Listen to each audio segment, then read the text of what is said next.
CPI Maoist party కార్యదర్శి నాయకుడైన Nambala Keshavarao alias Ganganna alias Basavaraju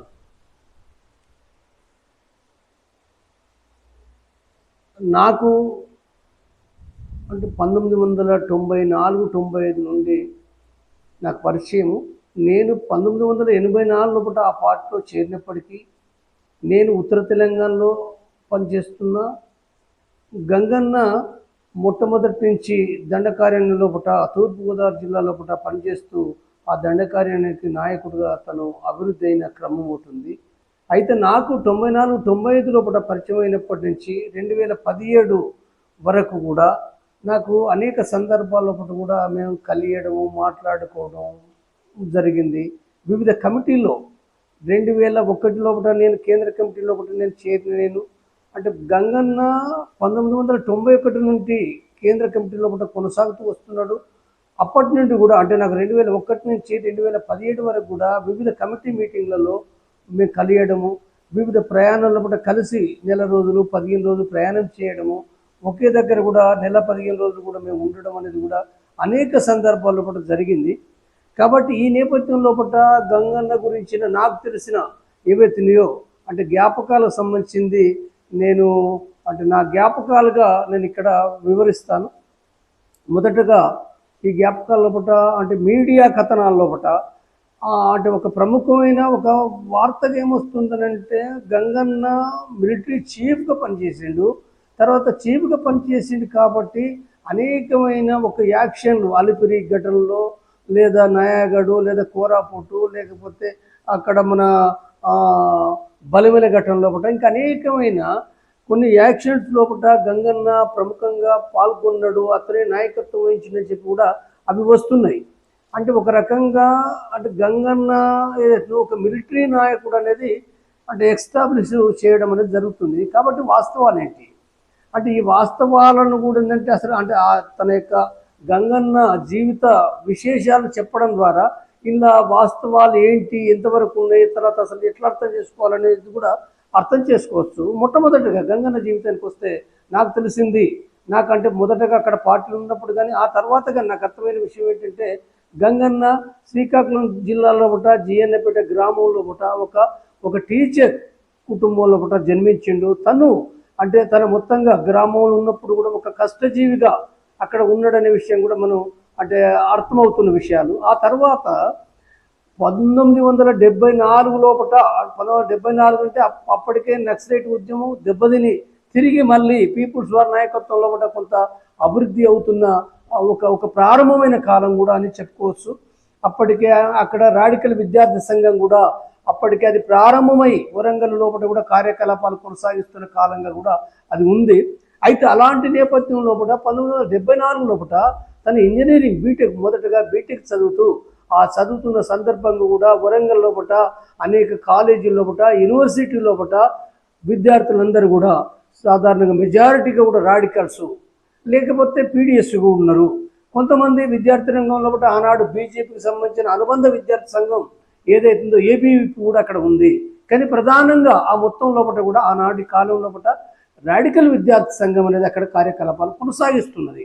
ఆ కార్యకలాపాలకు సంబంధించిన దాంట్లో కూడా ఆనాడు గమనిస్తే ఆనాడు అక్కడ వరంగల్ టౌన్ లోపల చాలా గుండాలు ఉన్నారు. పేరు పొందిన గుండాలు వ్యాపారస్తులపైన దాడులు చేసి డబ్బులు వసూలు చేయడం లేదా మహిళలపైన అరాచకాలు చేయడం అత్యాచారాలు చేయడం అనేది ఒక గుండాగిరి కొనసాగిన కాలం అనేది తీవ్రంగా కొనసాగిన కాలం కూడా ఉంది. అలాంటి నేపథ్యంలో గుండాగిరి వ్యతిరేకంగా మతోన్మాదానికి వ్యతిరేకంగా లేదా నక్సల్బరి మాత్రమే ఈ దేశంలో ఒక విముక్తి సాధిస్తుందనే దాంతో అంటే రైతులు గ్రామాల్లో రైతులు భూస్వామ్య దోపిడికి పీడనకు అణచివేతకు గురవుతుందనే విషయాన్ని కూడా అర్థం చేసుకున్న విద్యార్థి మేధావులు ఎవరైతే ఉన్నారో వాళ్ళందరూ కూడా ఏంటంటే ఆనాడు నక్సలిజమే అంటే నక్సల్బరి మాత్రమే ఏకీ రస్తా ఇంకా వేరే లేదు, సాయుధ పోరాటమే ఒకటే రస్తా ఇంకా వేరే లేదని చెప్తూ ఒక్క వరంగల్ కాదు భారతదేశంలో అనేక నగరాల్లో అనేక కాలేజ్ యూనివర్సిటీలు మొత్తంగా కూడా ఒక రకంగా రాడికల్స్గా మారిన పరిస్థితి అనేది ఆనాటి నేపథ్యం ఉంది. ఆనాటి నేపథ్యం లోపల వాస్తవంగా గంగన్నకు సంబంధించిన జీవితానికి వస్తే ఒక మధ్యతరగతి కుటుంబంలో పుట్టి ఎలాంటి కూడా ఒక మత్తు పానీయాలు లేకుండా, ఒక బీడీ సిగరెట్ తాగకుండా, ఒక క్రమశిక్షణ కలిగిన జీవితంగా, ఒక కష్టజీవిగానంటే మనం అర్థం చేసుకోవాలంటే తను ఇంజనీరింగ్ చదువుతూ కూడా శ్రీకాకుళం పోయి తిరిగి మళ్ళీ తన యొక్క భూమి లోపట మిరప తోటలు కూడా ఏరుకుంటూ బతికిన జీవితం కూడా తను కొనసాగించిండు. తర్వాత అమాలి కూడా వరంగల్ చదువుకుంటూ కూడా అమాలి వరకు కూడా చేసిన విషయం కూడా మనకి వాళ్ళ చరిత్ర చెప్తుంది. కాబట్టి ఒక కష్టజీవి అంటే ఆ కష్టజీవి చాలా బిడియస్తుడిగా ఎవరితోటి మాట్లాడాలన్నా చాలా ఎక్కువగా మాట్లాడకుండా ఒక క్రమశిక్షణ జీవితం ఉన్న వ్యక్తి తిరిగి రాడికల్ కార్యకలాపాలకు అంటే తన ఆకర్షితుడు కావడం అనేది ఉందో అంటే సమాజాన్ని అర్థం చేసుకున్నాడు. సమాజాన్ని అర్థం చేసుకుంటూ ఈ సమాజంలో కూడా భూస్వామ్య దోపిడీ అణచివేత ఉన్నది, తర్వాత గుండాలున్నారు, దోపిడీదారున్నారు. కాబట్టి ఈ నేపథ్యంలో కూడా తను వాళ్ళందరి అంటే ఆ రాడికల్స్ అంటే రాజ్ కుమార్ లాంటి వాళ్ళు అనేక మంది అక్కడ మేధావులు విద్యార్థి మేధావులు ఎవరైతే ఉన్నారో వాళ్ళ చేత ఆకర్షింపబడి ఒక రాడికల్ విద్యార్థిగా కూడా అక్కడ తన జీవితాన్ని ప్రారంభించిన విషయం కూడా మనం అర్థం చేసుకోవచ్చు. అయితే అలాంటి తనేమి అప్పటికి ఒక మిలిటరీ రంగం గురించి తనకేమీ తెలియదు, ఎలాంటి కూడా మిలిటరీ విషయాలు ఏమి తెలియదు. అయితే ఆయనకు మొదటి నుంచి చిన్నప్పటి నుంచి కూడా ఒక ఎక్సర్సైజ్ వ్యాయామం చేయడం, గంటల కొద్ది వ్యాయామం చేయడం అనేది కూడా మొట్టమొదటి నుంచి తను చదువుకునే సమయం నుంచి కూడా అది కంటిన్యూ చేస్తుండు. ఆ జీవితం అది ఎప్పుడంటే ఇప్పుడు చనిపోయే నాటి ముందు వరకు కూడా అంటే 70 ఏళ్ళ వయసు లోపల కూడా ఏదో ఒక మేరకు తను వ్యాయామం చేయడము, గంటో అర్ధ గంటో ఏదో ఒక రకం వాకింగ్ ఇవంతా కంటిన్యూ చేస్తున్న జీవితం అనేది ఆయనకు ఉంది. కాబట్టి ఈ జీవితం ఉంది. అయితే ఇలాంటి సందర్భంలో 1974లో బీటెక్, ఆ తర్వాత తిరిగి ఎంటెక్ కూడా కంప్లీట్ చేసి అంటే రాడికల్ విద్యార్థికి సంబంధించిన కార్యకలాపాలు కూడా కొనసాగుతూ అక్కడ పనిచేసిండు. అయితే చివరికి ఆనాటి పీపుల్స్ వార్ కొండపల్లి సీతారామయ్య నాయకత్వంలో పీపుల్స్ వార్ పార్టీ మొట్టమొదటిసారిగా అంటే దండకారణ్యం లోపల కూడా గెరిలా దళాలను పంపాలి, ఆర్గనైజ్ చేసి పంపాలని చెప్పి వాళ్ళు ఒక 5 దళాలను ఆర్గనైజ్ చేసారు. 5 దళాలు అంటే ఎవరు? దాంట్లో కూడా విద్యార్థులు, తర్వాత రైతులు, యువకులు మాత్రమే ఉన్నారు తప్ప వాళ్ళెవ్వరికీ కూడా అడవి తెలియదు, మిలిటరీ తెలియదు, ఏం భాష దగ్గర తెలియదు. అంటే దండకారణ్యం అని అంటే వివిధ భాషలతో కూడుకున్న ప్రాంతం. దండకారణ్యం ఒక భాష, ఈస్ట్ గోదావరి పశ్చిమ గోదావరి ఒక భాష, ఆదిలాబాద్లో ఒక భాష, మహాదేవ్పూర్ ఏటనార్లో ఒక భాష. కాబట్టి ఈ ప్రాంతానికి 5 దళాలు పంపినప్పుడు ప్రతి దళంలో 5గురు చొప్పున ఆ దళాన్ని పంపడం అనేది జరిగింది 1980 లోపల. ఆ దళం లోపల తూర్పు గోదావరి పశ్చిమ గోదావరికి గంగన్న మొదటగా దళ సభ్యుడిగానే పోయిండు.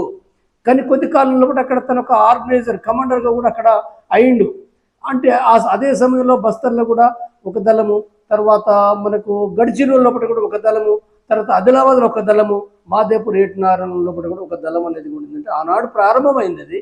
అయితే ఇక్కడ గంగన్న జీవితానికి వస్తే గంగన్న అక్కడ ఆదివాసీ ప్రజలు అంటే వాళ్ళ భాష వేరు, వాళ్ళ యొక్క అంటే కోయ భాష అని అంటే కోయ దాంట్లో కూడా బస్తర్లో డిఫరెంట్ ఉన్నది, ఈస్ట్ గోదావరి వెస్ట్ గోదావరిలో దాంట్లో కూడా డిఫరెంట్ ఉంది. కోయ భాష ఉంది, కోయ భాషే కాదు అంటే అదొక రకమైన కోందు భాష ఉంది, తర్వాత ఒడియా భాష కూడా ఉంది అక్కడ. కాబట్టి అనేక భాషల మధ్యన వాళ్ళ సంస్కృతి వేరు, వాళ్ళు తినే తిండి అలవాట్లు వేరు. అలాంటి వాటి మధ్యలో కూడా చాలామంది కొంతమంది మొదట పోయిన వాళ్ళు వెనుకకు పోయినప్పటికి కూడా తను నిబ్బరంగా గట్టిగా అక్కడ నిలబడి ప్రజల భాష నేర్చుకున్నాడు, ప్రజల తిండి తిన్నాడు, ప్రజల యొక్క వాళ్ళతోటి మమేకమైండు. అంటే మమేకమై ఆనాడున్న అంటే ఫారెస్ట్ అధికారులు ఎవరైతే ఉన్నారో అంటే మేకపుల్లరని అరికపట్టి అని చెప్పి వాళ్ళు దోపిడీ చేస్తూ, లేకపోతే ప్రజలు ఎవరు కూడా అడవిలో కట్టె తీసుకురావద్దు అని చెప్పి వాళ్ళు చాలా నిర్బంధం పెడుతున్నప్పుడు, లేదా భూమి దున్నుకోవద్దు, పోడు భూమి దున్నకూడదు అని చెప్పి నిర్బంధం పెడుతున్నప్పుడు, లేదా వాళ్ళు కొడుతున్నప్పుడు, లేదా కొంతమంది చంపుతున్నప్పుడు, అత్యాచారాలు చేస్తున్నప్పుడు ఆ దళాలు ఏవైతే ఆనాడు పోయినాయి, బస్తర్కైనా ఆదిలాబాద్ అయినా లేదా తూర్పుగోదావరి మరెక్కడైనప్పటికీ కూడా ఆనాటి పార్టీ ఆనాటి దళాలు ఏవైతున్నాయో ఆదివాసులకు ఒక అండగా ఉండి వాళ్ళకు ధైర్యం చెప్పి మీకు మేమున్నాము, మేము ఏదో బయట అంటే తెల్ల బట్టలు వేసుకొని వస్తే తెలుగు వాళ్ళు వస్తే లేదా ఎక్కడి నుంచో వస్తే వాళ్ళు దొంగలుగా చూసిన కాలం ఒకటి ఉంది ఆదివాసులు. కానీ అలాంటి కాలంలో కూడా మీకు మేమున్నాం మేము అని చెప్పి ఒక ధైర్యం చెప్పి వాళ్ళను ఆర్గనైజ్ చేసిన ఏదైతుందో గంగన్న మొట్టమొదటి ఆర్గనైజ్ చేయడం, రిక్రూట్ చేయడం అనేది జరిగింది. పార్టీలో కూడా రిక్రూట్ చేయడం. ఇది ఏ రకంగా చేసిండు? ఇది మిలిటరీ కాదు, ఇది ఒక రాజకీయ విధానం ద్వారా అవును, మన పేద వర్గాలంతా ఒక్కటి కావాలి, మన పేద వర్గాలంతా కూడా ఇవ్వాలన్న ఈ ప్రభుత్వము, ఈ రాజ్యం అనేది ఉందో ఇది సంపన్నుల ఉన్న వాళ్ళ రాజ్యము కాబట్టి మన పేదవాళ్ళంతా ఒకటి కావాలనే విషయాన్ని చెప్తూ తప్పనిసరిగా మన భూమి మనకు కావాలి, మన వనరులు మనకు కావాలి, మన నీళ్లు మనకు కావాలి, మనం ఏలుకోవాలి అని చెబుతూ ఆర్గనైజ్ చేసిన గంగన్న ఆర్గనైజ్ చేశాడు. అంటే ఇక్కడ ఇది చేస్తూ క్రమంగా అంటే మనకు 84-85కి వచ్చేవారికే 84-85కి వచ్చేవారికి టోటల్గా అది తెలంగాణలో కావచ్చు, ఆంధ్రలో కావచ్చు, దండకారణ్యం కావచ్చు, అంటే కొంత ఎక్కువ తక్కువ తేడాలు ఏమున్నప్పటికీ కొంత ఆ తేడాలు ఉన్నప్పటికీ అంటే అక్కడ మొట్టమొదటిగా భూస్వాములు పెత్తందారులు పార్టీని వ్యతిరేకించారు. భూస్వాములు పెత్తందారులు పార్టీ పైన దాడులు చేయడానికి గుండాలను పంపించారు. గుండాలే కాదు, ఇన్ఫార్మర్ల సాయంతో ఇన్ఫార్మల్ వాళ్ళు స్వయంగా ఆర్గనైజ్ చేసి పోలీసులకు సమాచారం ఇస్తూ పార్టీని దెబ్బకొట్టడానికి చాలా ప్రయత్నాలు చేశారు. కాబట్టి అలాంటి నేపథ్యంలో వాళ్ళు చనిపోవడం అనేది మావోయిస్టులు ఆనాటి పార్టీ సభ్యులు చనిపోయారు, గ్రామ సంఘ నాయకులు చనిపోయారు. తర్వాత ఇవంతా కూడా జరిగిన నేపథ్యంలో మనకు విశాఖపట్నంలో కూడా ఆనాడు పోలీసులు ఇల్లు గాలబెట్టిన విషయాలు కూడా చాలా వాకపల్లి అనేది కూడా మనకు వార్తల్లో చాలా కాలం నిలిచిన విషయం అది. కాబట్టి ఇలాంటి నేపథ్యంలో అక్కడ ఆర్గనైజ్ చేస్తూ మొట్టమొదటగా గంగన్న అక్కడ ఒక యాక్షన్ అంటే మొట్టమొదటిగా దండకార్యంలో జరిగిన యాక్షన్స్ అంటే ఆదిలాబాద్ జిల్లాలో అలంపల్లి, తర్వాత ఇక్కడ విశాఖ తూర్పుగోదావరి ఈ ప్రాంతంలో దారకొండ అనే ఒక ఆంబుష్ జరిగింది అది. కాబట్టి ఈ ఆంబుష్లో కొద్దిమంది పోలీసులు చనిపోయారు కూడా. దానికి గంగన్న నాయకత్వం వహించాడు. అయితే ఆ తర్వాత సరే గంగన్న ఆ యాక్షన్లో నాయకత్వం వహించినప్పటికీ ఇక్కడ మనం దృష్టిలో పెట్టుకోవాల్సింది ఏంటంటే పార్టీలో అంటే ఒక్క పని ఒక్కరే చేయడం అనేది ఉండదు. అంటే ఒక దాంట్లో ఉండేది ఏంటంటే ప్రతి ఒక్కరు కూడా అన్ని రంగాల్లో కూడా డెవలప్ కావడం అనేది తప్పనిసరిగా చేయాలి. అంటే రాజకీయ రంగంలో డెవలప్ కావాలి, మిలిటరీ రంగంలో కావాలి. మిలిటరీ రంగం అంటే కూడా దాంట్లో అనేకంగా ఉంటాయి. తుపాకులు రిపేర్ చేసుకోవాలి, తుపాకులు తయారు చేయాలి, యుద్ధము చేయాలి. ఇది మిలిటరీ రంగానికి వచ్చినప్పుడు ఇది ఒకటే కాదు, రాజకీయ రంగంలో కూడా ఒక ఆర్గనైజర్ పాత్ర వహించవలసి వస్తుంది. ఆర్గనైజరే కాదు, ఇంకా రకరకాలుగా వ్యవసాయ రంగాన్ని డెవలప్ చేయాల్సి వస్తుంది. క్లాసులు చెప్పేవాళ్ళు క్లాసులు చెప్పాలి, లేదా నిర్మాణానికి నాయకత్వం వహించే వాళ్ళు నిర్మాణానికి నాయకత్వం వహించాలి. ఇలా అనేకమైన పనులు, లేదా పాటలు పాడేవాళ్ళు కూడా వాళ్ళకి అలా ప్రత్యేకత ఉండొచ్చు కాక, కానీ ఆ పాటలు పాడుతూ కూడా ఏంటంటే ఆయుధాల ట్రైనింగ్ కూడా వాళ్ళు పొందవలసిన అవసరం ఉంటుంది. వాళ్ళకి అంతకంటే ముఖ్యంగా ప్రతి ఒక్కరికి కూడా సిద్ధాంత రాజకీయ అవగాహన అనేది అది ఒక ప్రాథమికమైన షరత్ అది. అంటే గ్రామం నుంచి పార్టీ లోపలికి రిక్రూట్ చేసుకోవాలనుకున్నప్పుడు కూడా ప్రతి ఒక్కరిని వాళ్ళకు ఒక పార్టీ యొక్క సైద్ధాంతిక రాజకీయ అవగాహన అనేది ఉందో అది నేర్పడము, అందులో వాళ్ళు నేర్చుకోవడము, తర్వాత ఒక ప్రజల మధ్యలో పనిచేయడం అనేది ఉందో అది తప్పనిసరి షరత్ అది. కాబట్టి ఈ క్రమంలో అక్కడ ఒక స్పెషలైజేషను, ఒక ప్రత్యేకత్వం అనేది ఉందో అక్కడ అంటే ఆనాటి వాళ్ళ పంత అంటే సాయుధ పోరాట మార్గం కాబట్టి ఆ సాయుధ పోరాట మార్గంలో ప్రజలను ఆర్గనైజ్ చేయడం, ప్రజలతో సంఘాలు పెట్టడం అనే దాంతో పాటుగా కూడా యుద్ధం చేయడం అనేది కూడా వాళ్ళ విధానమే కాబట్టి, మావోయిస్ట్ పార్టీ విధానమే కాబట్టి దానికి అనుగుణంగా ఆనాడు బసవరాజు కూడా క్రమంగా అంటే తను కూడా మిలిటరీ అందరూ నేర్చుకున్నారు, తను కూడా నేర్చుకున్నాడు. ఈ నేర్చుకునే క్రమంలో 1993 తర్వాత పార్టీలో అంటే దీంట్లో స్పెషలైజేషన్ చేయాలి మిలిటరీ రంగాన్ని. అంటే అప్పటి వరకు ఒక ఆర్గనైజర్ లేదా ఒక కమాండర్ అంటే ఒక వంక రాజకీయ నిర్మాణ కర్తవ్యాలు చేయాలి, మరొక వంక ఆంబుష్ చేయడం మిలిటరీ కర్తవ్యాలు కూడా కొనసాగించడం అనేది ఈ రెండింటిని కొనసాగిస్తున్న దాన్ని 93 తర్వాత దీన్ని ఒక విభజన చేయడం జరిగింది. విభజన చేస్తూ దీన్ని మిలిటరీగా కూడా తక్కువ శక్తితోటైనా విడగొట్టి పని చేయాలి అనేది చేసారు. దాంట్లో భాగంగా ఆనాడు గంగన్న అంటే ఆనాడు ఏర్పాటు చేసిన ఒక స్కోమా అనేది మొట్టమొదటిగా సిఎంసి కంటే ముందు స్కోమా ఏర్పాటు చేశారు.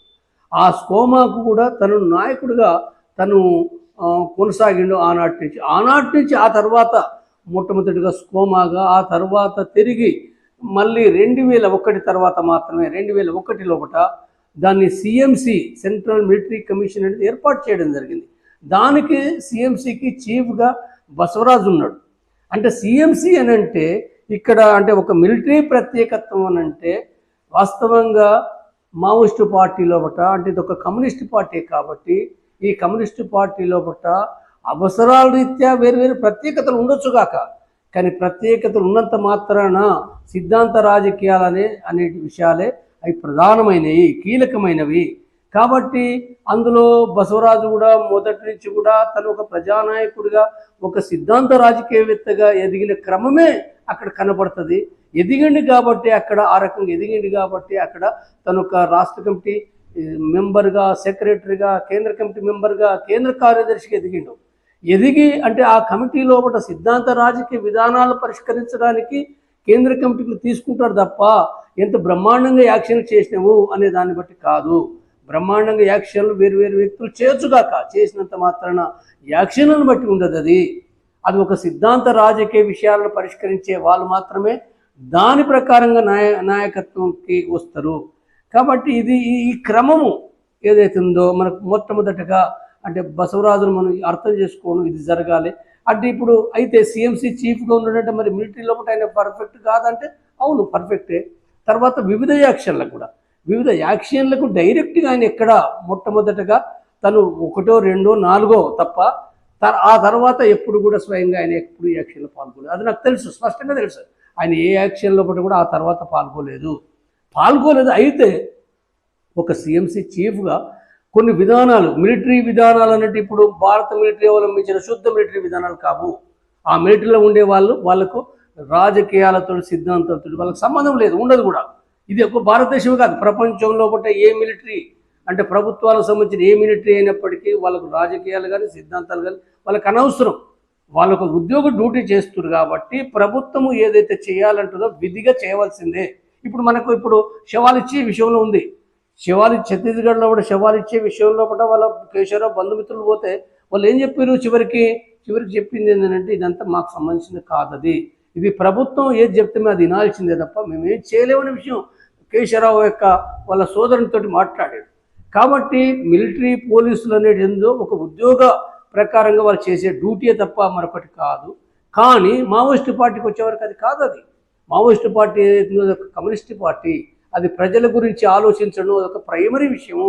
అంటే ప్రతిదీ కూడా ఏ యాక్షన్ చేయాలనుకున్నా ఏది చేయాలన్నా మొత్తం ప్రజలు గురించి ఆలోచన దృష్టిలో పెట్టుకొని ఇవన్నీ ఉంటాయి తప్ప విడిగా ఉండదు. లేదా పార్టీ సిద్ధాంతం ఏం చెప్తుంది అనే దాన్ని బట్టి ఉంటుంది తప్ప దానికి భిన్నంగా ఎవరు చేస్తానికి కూడా వీలు లేదు. ఒకవేళ ఆ తప్పుడు పద్ధతులు చేస్తే వాళ్ళను చర్యలు తీసుకుంటారు లేదా తొలగిస్తారు. అలాంటి వాళ్ళు నాయకులు కూడా ఉండరు. కాబట్టి ఇక్కడికి వచ్చేవారికి ఏంటంటే పార్టీ సిద్ధాంత విధాన ప్రకారంగా తను మిలిటరీ రంగంలో కూడా అభివృద్ధి అవుతూ ఆ మిలిటరీకి తను అంటే ఒక రకంగా ఆ ఫార్మేషన్స్ ఒక దళం నుంచి ఒక ప్లాటూన్ డెవలప్మెంట్గా, ఒక కంపెనీ డెవలప్మెంట్గా, ఒక బెటాలియన్గా మారడంలో కూడా అంటే ఈ డెవలప్మెంట్ లోపల గంగన్న పాత్ర చాలా కీలకమైంది. గంగన్న ఇదొకటే కాదు, ఆ పార్టీ మిలిటరీ రంగంలో పట్ల కూడా వివిధ అంటే ట్రైనింగ్ అంటే మిలిటరీ ట్రైనింగ్ మొట్టమొదటగా ఎక్కడి నుంచి వచ్చింది? మొట్టమొదటగా వచ్చింది స్వయంగా ఆ పార్టీ చేసుకున్నది. తమకు తెలిసిన దాని ప్రకారంగా తెలంగాణ సాయుధ పోరాట అనుభవాల నుంచి నేర్చుకొని వేరువేరు అర్థం చేసుకొని అక్కడ మొదలైంది. మొట్టమొదటగా ఆ తుపాకీ తూటా వేల్చడం కానీ తర్వాత పొజిషన్ తీసుకోవడం కానీ మొట్టమొదటగా ఏమీ రాలేదు. 1980 తర్వాత కొన్ని మిలిటరీ క్యాంపులు ఏర్పాటు చేసుకోవడం జరిగింది. దాంట్లో కూడా కొంతమంది మిలిటరీ అధికారులు కానిస్టేబుల్స్ వచ్చి కూడా వాళ్ళు అంటే పీపుల్స్ వారు ఆనాటి క్యాంపులో కూడా వాళ్ళు 15 రోజులు, నెల రోజులు వాళ్ళకు తెలిసిన విషయాలు వాళ్ళు కొంత చెప్పిండ్రు. కానీ ఆ తర్వాత ఎల్టీటీ నుండి వచ్చిన ఎవరైతే బయటికి వచ్చారో వాళ్ళు వేరే మళ్ళీ సంస్థ పెట్టుకొని వాళ్ళు ఉన్నారో వాళ్ళు ఆ ట్రైనింగ్ ఒక నెల రోజుల ట్రైనింగ్ ఇచ్చిన మాట వాస్తవమే. గంగన్నకే కాదు ఇంకో కొంతమంది కూడా ఆనాడు ట్రైనింగ్ ఇచ్చిన మాట వాస్తవమే. కానీ ఎల్టీటీ వాళ్ళు కాదు. అయితే ఎల్టీటీ ట్రైనింగ్ అనేదో అదేదో 85, 86లో ఒకటి ఇస్తే కానీ ఆ తర్వాత అంతకంటే ఎక్కువగా మావోయిస్టు పార్టీ అనేక అంటే వివిధ దేశాల నుండి అంటే ప్రభుత్వ బలగాల నుంచి అనుభవాన్ని తీసుకుంది. వివిధ కమ్యూనిస్టు పార్టీలు, అది రష్యా కావచ్చు, చైనా కావచ్చు, వియత్నాం కావచ్చు, కంపుజియా కావచ్చు, ఈవెన్ ఇజ్రాయిల్కి సంబంధించిన దాన్ని కానీ అనేక వాటి నుంచి కూడా ఏంటంటే ఈ అనుభవాలు తీసుకొని అంటే చదవడం ద్వారా తర్వాత ఇతర విషయాలు కొన్ని అంటే రకరకాలుగా అనుభవాలు పొందడం ద్వారా ఏంటంటే ఒక గొప్ప అనుభవం నేర్చుకున్నమాట వాస్తవం. అది కాబట్టి దీనిని దాంట్లోపట అంటే సిఎంసి లోపల అనేక మంది ఉన్నారు, అనేక మంది అంటే కొంత సంఖ్యలో ఉన్నది. కాబట్టి ఇలాంటి దాంట్లో కూడా దానికి నాయకుడిగా ఉన్న గంగన్న ఏదైతుందో దాన్ని మరింత డెవలప్ చేయడం జరిగిన మాట వాస్తవమే. కాబట్టి ఇక్కడ కొన్ని యాక్షన్లకు కూడా డైరెక్ట్గా తను లేనప్పటికి కూడా కొంత మిలిటరీ యాక్షన్స్ ఎట్లా ఉండాలి, ఏ రకంగా చేయాలి, తర్వాత ఎలాంటి వాటిని మనం ఎట్లా ఉండాలనే దాంట్లో కూడా తన యొక్క పాత్ర ఉన్నమాట వాస్తవమే, అంతవరకే. కానీ తను డైరెక్ట్గా ఈ యాక్షన్ పోయిండు ఆ యాక్షన్ పోయిండు అనేది ఇది ఒక తప్పుది. కాబట్టి మొదటగా గంగన్నను మనం ఒక సైద్ధాంతిక రాజకీయ నాయకుడు గుర్తించాలి. తర్వాత మిలిటరీ రంగంలో కూడా తన యొక్క ఒక కాంట్రిబ్యూషన్ ఉంది ఆ పార్టీ విధానాలకు సంబంధించి వచ్చినప్పుడు. ఇది ఈ రెండు విషయాలైతే తర్వాత ఒక ప్రజల నాయకుడు ఆయనే, ప్రజల ఆదివాసుల ప్రజలతోటి మొత్తం భారతదేశ యొక్క ఏవైతే శ్రామిక వర్గం, కార్మిక వర్గం, రైతాంగము, ఉద్యోగులు, తర్వాత వివిధ వ్యాపారస్తులు, చిన్న వ్యాపారస్తులు ఎవరైతుందో వీళ్ళకి సంబంధించిన విషయాల్లో బట్టి కూడా అనేక విషయాలు తను రాస్తూ ఒక భారత ప్రజాస్వామిక విప్లవ నాయకుడిగా ఆయన అక్కడ డెవలప్ అయ్యిండు. ఇది ఇక్కడ విషయానికి వస్తే తర్వాత ఆ పార్టీ అంటే ఎంసీసీ తోటి ఐక్యతలు కానీ, లేదా పార్టీ తోటి ఐక్యతలు కానీ, లేదా వివిధ సంస్థలు భారతదేశంలో కూడా 10 సంస్థలు కూడా చిన్నయో పెద్దయో 10 సంస్థలు కూడా కమ్యూనిస్టు సంస్థలు కూడా మావోయిస్టు పార్టీలు ఐక్యం కావడంలో పట గంగన్న పాత్ర కూడా ఒక ముఖ్యమైనది, కీలకమైనది. వివిధ సంక్షోభాల్లో పట కూడా పార్టీ సంక్షోభం అనేసిందో 1985-86లో పట సత్యమూర్తి ముందు తీసుకొచ్చిన సంక్షోభంలో కానీ, లేదా 1991 తర్వాత కొండపల్లి సీతారామయ్య దాని యొక్క నాయకుడే, అంటే ఆ నాయకుడు తన యొక్క అనారోగ్య కారణంగా కొన్ని ఇతర సమస్యలు కావచ్చు, కానీ ఆనాటి 2 సంక్షోభాల్లో కూడా పార్టీని నిలబెట్టడంలో పట పార్టీని సైద్ధాంతికంగా ఒక నిలబెట్టి పార్టీని ముందుకు తీసుకుపోవడంలో పట కూడా ఇతర నాయకులతో పాటుగా గంగన్న పాత్ర కూడా చాలా కీలకమైనది, ముఖ్యమైన పాత్ర కూడా మనం చెప్పుకోవచ్చు. కాబట్టి ఇదే కాదు, ఇంకా మనం చెప్పుకోవాలంటే అంటే గంగన్నకు సంబంధించి వచ్చినప్పుడు తన యొక్క జీవితం ఏదైతుందో దాంట్లో పట ఆయన స్వభావం ఏంటంటే వాస్తవంగా తను ఇంజనీరింగ్ చదివిండు. ఇంజనీరింగే కాదు, ఒక రకంగా పార్టీ లోపల కూడా తన విద్యను అంటే మిలిటరీ డెవలప్మెంట్ కోసము ఒక ఆయుధాల తయారీ కోసం, లేదా బాంబుల తయారీ కోసం, లేకపోతే మిలిటరీ యొక్క యుద్ధ తంత్రాలను డెవలప్ చేయడం కోసం ఏదైతుందో తన ఇంజనీరింగ్ విద్యను అది ఉపయోగపడింది అది. అయితే కానీ గంగన్న ఏదైతుందో తన ఇంజనీరింగ్ చదివినప్పటికీ ఒక పెద్ద మేధావిలాగా ఆయన ఎన్నడూ కూడా లేడు. ఆయన జీవితం ఏదైతుందో ఒక అహంకారపూరితంగా లేదు. సాధారణంగా మేధావులు అనుకున్న వాళ్ళు ఎంతో కొంత అహంకారమైన ఒక జీవితం ఉంటుంది, ఎంతో కొంత. కానీ గంగన్న మొట్టమొదటగానే ఆదివాసీ ప్రజల మధ్యన బతకడం అనే దాని లోపలనే ఆయన యొక్క ఏదైతుందో ప్రజలకు జవాబుదారిగా, ప్రజలకు ఒక సేవ చేసే వ్యక్తిగా తను డెవలప్ అయ్యిండు. వాళ్ళ కష్టాల్లో నష్టాల్లో పట వాళ్ళకి అనేక విషయాలు పట్టించుకొని, వాళ్ళ అనారోగ్యం ఉంటే కూడా మందులు ఇస్తూ, వాళ్ళ లోపల వాళ్ళతో డ్యాన్స్ కూడా తూర్పుగోదావరి లోపల ఒక రకమైన ఆ డ్యాన్స్ ఆడుతూ కూడా ఆయన అక్కడన్న ఏదైతుందో అది ఒక అంబలి కావచ్చు, గట్క కావచ్చు, ఏదైనా మిరపకాయలు కావచ్చు తినుకుంటూ బతికిండు. కాబట్టి ఇది ఏదైతుందో ఇది ఇక్కడి నుంచి ఆయన చూస్తే ఏంటంటే కష్టపడ్డాడు చాలా మొట్టమొదటి నుంచి. ఒక రైతు నమ్రత అంటే మనకు రైతు అంటే ఇప్పటి కాలం రైతు వేరే, కానీ పాత కాలంలో కూడా రైతులు ఎవరైతే ఉన్నారో చాలా నమ్రతగా, చాలా కష్టజీవిగా ఉంటూ ఇతరులను గౌరవించడం, తను గౌరవం పొందడం అనేది అది ఉంటుంది. అంటే అక్కడ గంగన్న కూడా ఏంటంటే అందరినీ గౌరవిస్తూ తను నేర్చుకోవడం, అంటే వినయంగా నేర్చుకోవడము, తను చెప్పేది కూడా వాళ్ళకు కూడా ఆ పద్ధతిలో పట ఒక గురువుగానే కాదు, ఒక నేర్చుకునే తను చెప్పడమే కాకుండా ఇతరుల నుంచి నేర్చుకోవడం దాంట్లో కూడా చాలా ఒక శిష్యులాగా కూడా అంటే నేర్చుకోవడం అనేది కూడా తన గంగన్న లోపల కనపడుతుంది. అందుకోసమే గంగన్న ఇప్పుడు నాకు 94-95 నుంచి నాకు తెలుసు. కాబట్టి ఆ సందర్భంగా ఎప్పుడు కలిసినా అందరూ నేనే కాదు పార్టీ లోపల గంగన్న అనేవాళ్ళు. బసవరాజు అనేది ఆ తర్వాత పెట్టారు, బసవరాజు లేదా బిఆర్ దాదా అన్నారు, కానీ వాస్తవం గంగన్న అన్నాడు. అందరూ పార్టీ లోపల ఎవరైనప్పటికీ ఊళ్ళో ప్రజలైనా లేదా దళ సభ్యులైనా నాయకులైనా గంగన్న అంటూ ఆప్యాయంగా మాట్లాడేవాళ్ళు. గంగన్న అందరితోటి కూడా తనకున్న టైం లోపల కూడా ఆ టైం లోపల కూడా అందరి దగ్గర కూర్చొని అక్కడ మాట్లాడడం, అనేక విషయాలు ఏవైతున్నాయో మాట్లాడుకోవడం అనేది జరిగింది. అంటే గంగన్న ఒక రకంగా ఏంటంటే ఒక మిత్రుడుగా, ఒక నిజమైన మిత్రుడిగా ఉండడము, తర్వాత గురువుగా, ఒక నాయకుడిగా కొనసాగిన చరిత్ర అనేది అవుతుందో గంగన్న లోపల అది కొనసాగింది. అది కాబట్టి అక్కడ అంటే ఆయన చివరి వరకు కూడా వాస్తవంగా నేను 2016 లోపల ఈ సందర్భంగా నేను గుర్తు చేసే విషయం ఏంటంటే ఇప్పుడు తను అంటే 2016 లోపల కూడా తను జనరల్ సెక్రటరీ అనే దాంట్లోపట కూడా కొంత సంశయించిండు. అంటే నేను అంటే మిలిటరీ రంగం లోపల కూడా నేను కొనసాగిస్తున్నా కాబట్టి ఇప్పుడు నేను ఎందుకు ఇంకెవరైనా అసలు గణపతే ఉండాలి లేదా ఇంక ఇతరులు ఎవరైనా ఉండాలి, నేను దానికి నేను నేను వెంటనే నేను అరుణ్ణి కాను, నేను మిలిటరీ రంగంలో కూడా చాలా కాలం నుంచి నేను కొనసాగుతున్నా అనే విషయం కూడా తను ఒక అదిగా మాట్లాడాడు. ఈ విషయం నాతోటి కూడా స్వయంగా మాట్లాడాడు నాతోటి.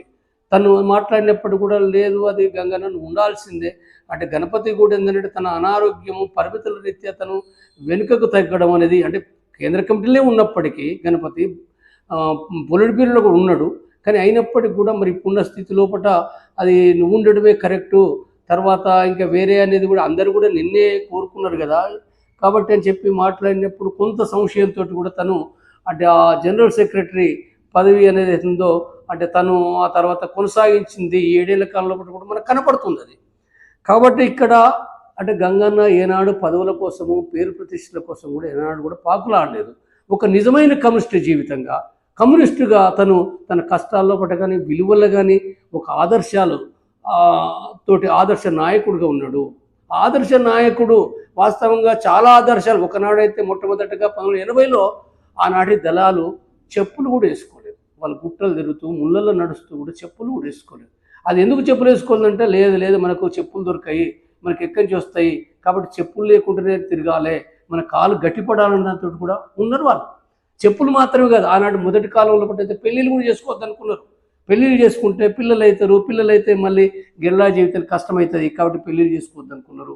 అంటే అనేకమైన ఆదర్శాలు కదా. ఆనాడు మొదటి నాడైతే అంటే కిట్టు బరువు 25 కేజీలు పెట్టుకోవాలి, 25 కేజీలే కాదు మనం నడిచినప్పుడు కూడా మనం ఎక్కడన్నా వన్ సైడ్కో ఎక్కడన్నా ఆగితే కూడా కిట్టును దించకూడదు, కిట్టును తుపాకీ దించకూడదు, కిట్టు తుపాకీ అట్లనే ఉండాలి అనే పద్ధతిలో కూడా అలాంటి పద్ధతిలో కూడా ఆదర్శ జీవితం అంటే వాస్తవంగా ఇవి సరైన కావు, ఇంత ఆదర్శంగా ఉండడం అనేది నష్టకరమైనది. కాబట్టి ఇలాంటి ఆదర్శం వాస్తవంగా ఇప్పుడు చనిపోయినప్పుడు కూడా మనం గమనిస్తే బసవరాజు ఇప్పుడు మావోయిస్ట్ పార్టీ ప్రకటనలో గమనిస్తే ఏమున్నది అక్కడ ఆ మాడు కొండల నుంచి అంటే 6 నెలల నుంచి పోలీసు బలగాలకు ఇంటెలిజెన్స్ సమాచారం పోతుంది అనే విషయం తెలిసి కూడా అక్కడ ఆ మాడు కొండల్లో ఉండొద్దు, ఇంక వేరే ప్రాంతానికి వెళ్ళిపోవాలి అనే విషయం చెప్తే కూడా ఏంటంటే గంగన్న వ్యతిరేకించిండు అనే విషయం కూడా మనకి ఇక్కడ అర్థమవుతుంది. అంటే ఎందుకు వ్యతిరేకించిండు, నేను కేడర్ తోటి ఇక్కడ అంటే దండకారణ్యం అనేది ఉందో మొత్తం ఉద్యమంలో కూడా అది ఒక కీలకమైన ప్రాంతము, ఇక్కడ యుద్ధం తీవ్రంగా జరుగుతుంది. యుద్ధం జరుగుతున్న ప్రాంతంలో కూడా ఒక జనరల్ సెక్రటరీ ఇక్కడ ఉండకుండా నేను ఇంకిక్కడో నేను ఏదో నా బ్రతుకు కోసం అని చెప్పి నేను పోవడం అనేది ఇది సరైనది కాదు. ఇక్కడ ఏదైనప్పటికీ నేను చనిపోతే కావచ్చు, నేను చేసేది కూడా ఇంకా మరో 2-3 ఏళ్ళు మాత్రమే. కాబట్టి నాకంటే ఎక్కువగా అంటే యువనాయకత్వం అనేది డెవలప్ కావాలి, యువనాయకత్వం రక్షించబడాలి. కాబట్టి ఇది ఏదైతుందో నేను తప్పనిసరిగా ఇక్కడ కేడర్ తోటి ఇక్కడ నాయకత్వంతో ఉంటానని చెప్పి తను ఉన్నాడు. వాస్తవంగా అది ఉండకపోతే అది వేరే రకంగా ఉండేది కావచ్చు. కానీ అంటే ఒక ఆదర్శమైన జీవితం మనం ఇక్కడ అర్థం చేసుకోవాల్సింది అంటే ఒక ఆదర్శమైన జీవితం కోసం తను నిలబడ్డాడు, ఒక కష్టమైన జీవితం కోసం నిలబడ్డాడు, ఒక పట్టుదలగా నిలబడ్డాడు. పార్టీలో నిర్ణయాలను కూడా నేను గమనిస్తే చాలా సందర్భాల అది సిసి మీటింగ్లో, సిఆర్బి మీటింగ్లో, పొలిట్ బ్యూరో మీటింగ్లో చేసుకున్న తీర్మానాలను అమలు చేయడానికి చాలా తీవ్రంగా కృషి చేయడానికి తను ప్రయత్నం చేసేవాడు.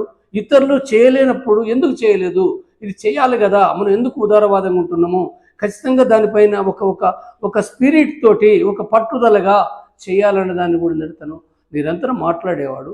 అంటే ఒక ధైర్యంగా ఉండేవాడు. యాక్షన్ చేసేటప్పుడు కూడా ఒక్కరైనా ఇద్దరైనా లేకపోతే ఆ టీం ఏదైతుందో ధైర్యంగా దానికి ముందుకు పోవాలి, తర్వాత ముందుకు పోయి మనం ఛేదించాలి, లేదా అసలు చుట్టుముట్టి బలగాలు వచ్చినప్పుడు కూడా ఎట్లా ఛేదించాలి, వాటిని గండి కొట్టుకుంటే ఎట్లా పోవాలి, ప్రాణాలు పోయినప్పుడు కూడా దాన్ని ఎట్లా మనం ముందుకు పోవాలనే విషయంలో కూడా అనేక విషయాలు అది మిలిటరీ రంగంలో కావచ్చు, రాజకీయ రంగంలో కావచ్చు, ఒక పట్టుదలగా కేడర్కు నేర్పడంలో కూడా చాలా అంటే గంగన్న చాలా తీవ్రమైన కృషి కొనసాగించిండు.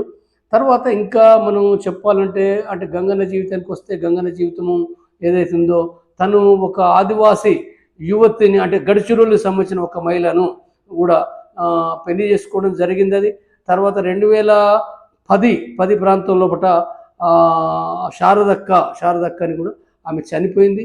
అయితే ఏమైనప్పటికీ కూడా తన జీవితం ఏదైతుందో అంటే సరే ఇవాళ వేరువేరు మార్గాలు భారతదేశంలో కూడా ఉన్నాయి. ఏ మార్గాలు ఏమైనప్పటికీ కూడా ఏంటంటే తను మావోయిస్టు పార్టీ లోపల ఒక సుదీర్ఘకాలం అంటే 74లో తన విప్లవ జీవితం ఆరంభిస్తే 80లో అండర్ గ్రౌండ్ అయితే అప్పటి నుంచి ఇప్పటి వరకు ఉన్న తన జీవితం ఏదైతుందో అంటే సుమారు 45 సంవత్సరాలు పైగా అండర్ గ్రౌండ్ జీవితం అయితే 50 సంవత్సరాలు విప్లవ జీవితంగా ఆయనది కొనసాగింది. కాబట్టి ఈ దేశంలో ఒక గొప్ప కమ్యూనిస్టు యోధుడు మరణించడం అనేది ఉందో ఒక కమ్యూనిస్టు నాయకుడు మరణించడం అవుతుందో భారతదేశ ప్రజానికానికి లేదా మావోయిస్టు పార్టీకి తీవ్రమైన నష్టం. ఈ సందర్భంగా నేను అంటే నా మార్గం వేరైనప్పటికీ కూడా నేను ఈ సందర్భంగా ఒక గొప్ప నాయకుడు అంటే అమరుడు కావడం అనేది నేను ఈ సందర్భంగా నేను వినమ్రంగా విప్లవ జోహార్లు అర్పిస్తున్నాను.